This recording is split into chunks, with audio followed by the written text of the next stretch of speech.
I watched that first kickoff, just like everybody else.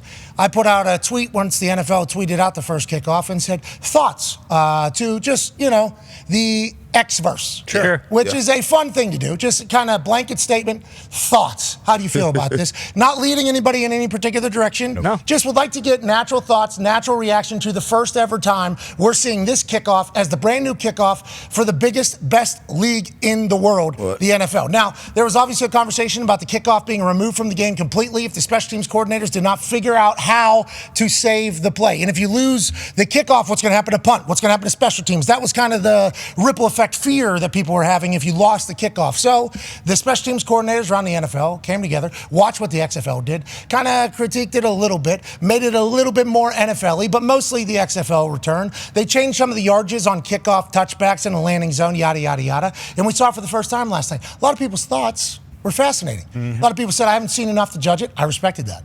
I really appreciate it. I really enjoyed it. Yeah, that was good civil discourse right there. There were some people who said, this ain't football. Then there were some people that were saying, you know what? I don't mind this. I think you could see the potential. Last night, a lot of XFL guys playing in that game. So the returns and the work is going to look exactly like it did in the XFL. We won't really know what this kickoff is going to look like until we see guys with 4-2s and 4-3s returning the kicks in the back and alongside blocking it all. Now, the Canton surface is a little slick. It is a turf. Obviously, it's a high school field. The people of Ohio are wonderful. They fill that place up. It is a real celebration. And the game got called short, so we don't know who would have ended up winning, but both the teams played great. But the kickoff was the story of this entire thing. If you go to the first kickoff, okay, this was my big takeaway from this thing. If we could put it on his back.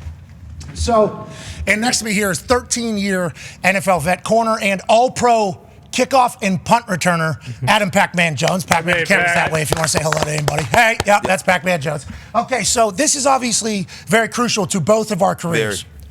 Now, one of us has tackled the other person in this shot right now. Okay, good to know. Yeah. Do you want any guesses? Well, I'm trying to think. When did Pacman kick off? I was going to say, you returned a couple of kicks, didn't you? Yeah, I played wide receiver a little bit. Yeah, quarterback. Yeah, running back, they had me. Yeah, if he was playing corner, maybe when you were a quarterback. Yeah, the thing about it was Pacman was about to score on us. He was about to break through that first, and I was in there, and I was going for the ball, too. I was going for the ball, too. There's no way, right? Tavon Austin took 198 on me, okay? On the same day that I was giving a Toyota to a family of a returning soldier at halftime. Tavon Austin took 198 yards. That was supposed to be a pin. Tavon Austin, West Virginia legend, highlight legend, takes one in the house. Can't be having the entire West Virginia crew just take one, on my face. Yeah, makes sense. Can't have it. Now, needed a fair catch. Son of a bitch wouldn't fair catch ever, this particular guy. So, good gamesmanship, but all pro, literally. Talked about as one of the biggest and best returners of all time. So this is the first time we're seeing this kickoff, okay? So the big question with it all is, there's a landing zone here. Okay, I don't know if you can hear me. There's a landing zone right here, okay? Ball has to go in there, obviously. Hang time does not matter.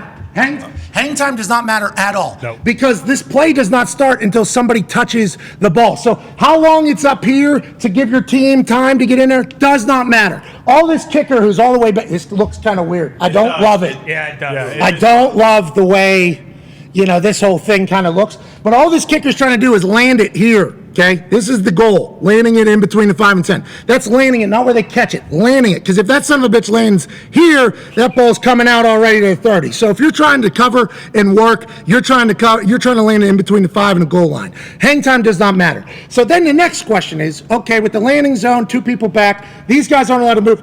Who's telling these people when they're allowed to go cover? Like, when are they allowed to go? And we talked to Coach Riz as he was pitching this rule to the NFL. They said they didn't want what the XFL does. The XFL would blow a whistle.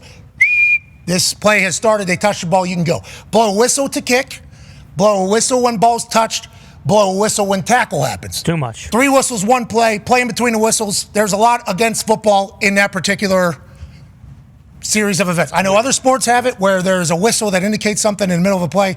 I think the NFL people did not want to add an extra whistle. So what they were going to go off of, and Joe Buck pitched this, we'll be talking to Troy Aikman in about an hour and 10 minutes, so live from Canton Hall of Fame, everything he's got going on the call last night, is they're expecting it to be like in baseball when somebody tags up or whatever. So somebody catches a fly ball, they catch it, and then the runner knows that they can go and score. Now, that's been in baseball since the beginning of time. Okay? For kickoff coverage, there's never been a time where you are, because you're about to this is like a lot of contact, a lot of running, a lot of everything, a lot of energy. Are you going to make the team? You're covering kicks right now, so you're at the bottom of the roster. You need to know that anyways. So there's a lot. Are you going to be able to hold your water and also get off on the right time when somebody just catches the ball and you just see them catch the ball and then you're like, that's on me. I'm gonna wait. I think that's asking a lot of the kickoff coverage team. So that was my big fear is like, how are we going to indicate when they can start covering and not covering? Because if you're late off the ball and they're able to set up a return, house call. Yeah. But on the flip side, if you're early, you're making the tackle. This is the first one. Look who go ahead and play it. Guess who makes the tackle? Boom. That guy's first one off the ball, right?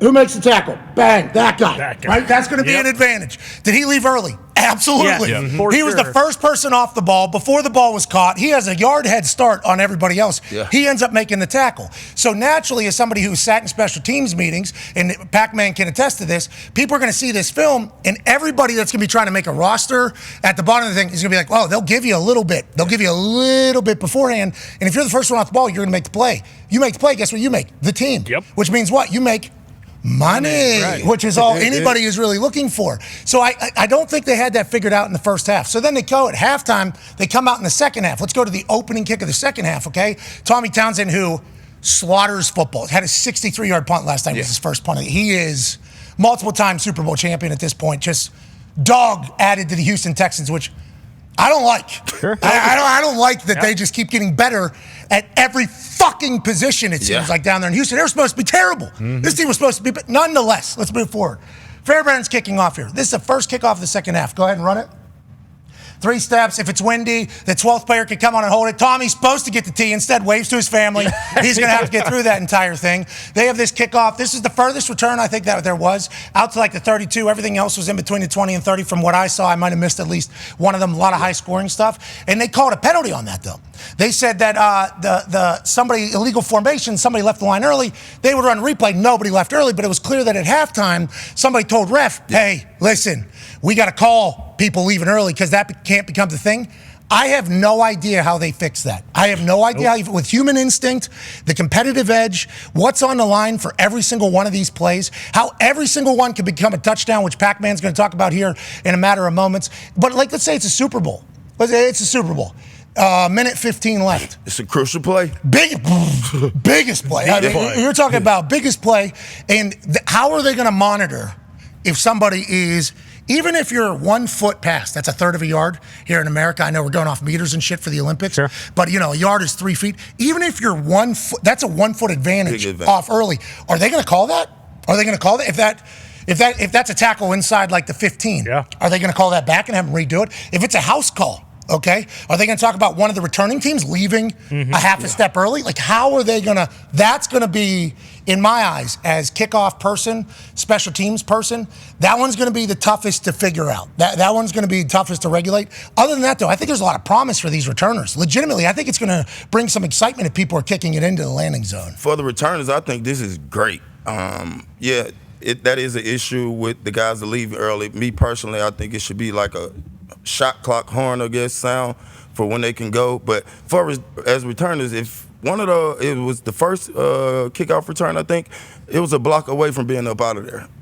Even the last one, too. But so the returners are going to be happy because they are going to get more action with the ball. I think they're going to be able to have exciting returns. For sure. Which leads me to, I think, touchback, take the ball at the 30, as opposed to a potential breakthrough one line. Yeah. The original rule was if you kicked the touchback, the ball would come out to the 35. That's a big deal. The percentages of scoring a point whenever you're at the 35 versus at the 25, vastly different. Because think about how many first downs you got to get into scoring range. Like that is that is literally what kickoff people and punters are doing is field position, and the percentages of where they start versus how many times they score is just vastly different between 35, which what used to be a touchback, 20, 25, 30 even. 30 is kind of an interesting designation because couple first downs, you're in maybe field goal range. 35, couple first downs, definitely sending them out there. So it's like They were going to have it be a 35-yard penalty if you kick a touchback, so forcing people to kick it in the landing zone. They moved it back to the 30 to get the rule. I don't think there's going to be much change. I think you're going to see a lot of touchbacks because of what Pacman just said. All you need is one person just to peek or be late off the ball, and we got house calls, which is exactly why they wanted this to be the kickoff return. I'm just not 100% sure if we'll see it or not. Yeah, and I think that was like my biggest takeaway. I don't want to say concern because obviously that's part of it. Like we want more excitement from the kickoff, but thinking of Tyreek Hill back there, it's like I think they want more touchdowns. I don't think I personally like it would be weird if like what if they do this and they don't make many changes to it and Tyreek Hill ends up taking like 12 back this year. Like I don't want it to turn into a situation where it's like that'd be dope. Almost every single play is a return touchdown. Like I don't it's just touchbacks. What I think is going to happen, and I think that's why they're going to go to that. I think the 30 isn't a big enough penalty for post touchback. Personally, I don't think it is. Just whenever you look at the percentages of scoring, but I think that was the only way they were going to get it past some of the owners that were probably voting on this rule. Yeah. Wait a minute, this is going to be what our kickoff is? Well, yeah, it's going to force more returns. To take it to the 35, somebody said, wait, 30, we're just going to give up the 35 if somebody kicks it too good, somebody kicks it too hard. We're not going to do that. They moved it to the 30, I'm not sure, but like in theory, this is awesome. You know, looking at it optically, I think it's going to take some time for people to. I think it's going to take some time because it looks like a practice, which is what it was. This was a practice drill for like the last 30 years in the NFL for kickoff coverage. Whenever you don't want to run the team as far, so let's say it's week 15. Thursday practice. We're doing kickoffs. Guys, boys are tired. Like it's been, we had our bye week was early. We're doing this entire thing. We got to cover kicks though. You don't want them running from 30-yard line, 35-yard line all the way down. So you just move everybody down to like 35, 40 on the other side. Then a jugs machine hits the ball. Whenever it's caught, everybody move on it. This is literally what the practice drill has been for 40 years. The XFL instituted it into the game. I thought they invented it. Basically did. All right. There was a little bit of a campaign by some people over there acting as if they created the entire thing, but they were the first ones to institute it. Yep. So I think that is something. And then they had the medical results and the health results and the injury results from it. And then that obviously gets pitched and turned into it. It could be more exciting. The kickers having to make like 25% of the tackles is pretty cool. Yeah, that's a pretty cool thing to think about. You know, because I think we're going to find out about some dogs that are kicking balls. Oh, yeah. Now, on the flip side, I do worry. Yeah, like the Giants had Randy Bullock starting week 15 last year. He brings the heat. And I do worry about that side. Like if your kicker goes down, you're on a backup free agent that you just signed kicker, and then he's out there, tackling people. So the thing is, because you don't have to hit the ball good. I was going to ask you, how hard do you think it is to keep it out of the end zone? In that landing zone. Yeah, so it's like 20 yards long. And with some of these guys who aren't kickers, who kick off. I think the dude down in, was it Justin Reed, hit a touchback? Yes, yeah. I think he hit a touchback. That's very abnormal. Normally, whenever you see somebody from a position who played soccer growing up, who understands how to kick, linebacker or safety or corner, wide receiver, whatever it is, I think like Dude Perfect, Dude Perfect is like, all right, let me throw this football as far as I can. Mm-hmm. Yeah. Okay, that's how far I can throw it. Let's put something in there. Wait, they do that? Well, I think that's just one of their strategies. They've openly talked about that. I think that is the thing. With some of these positional players, with the way they kick, I think full kick gets them to the money in the landing zone. Like I think them just kicking it gets them in the landing zone. But if you mishit that, because you're not a professional kicker, and you accidentally squib it, which certainly happens with people, that ball's out on the 40, I think. Yeah. That ball's out on the 40 or whatever. So it's like trying to manage risk-reward with all of it is like, and it's the first time it's happening. So many special teams coordinators were watching this last night just thinking to themselves, like, how can I take advantage of this? What are they trying to do? And also, is this even comparable? Because the returners are not the returners that you're probably going to see this season.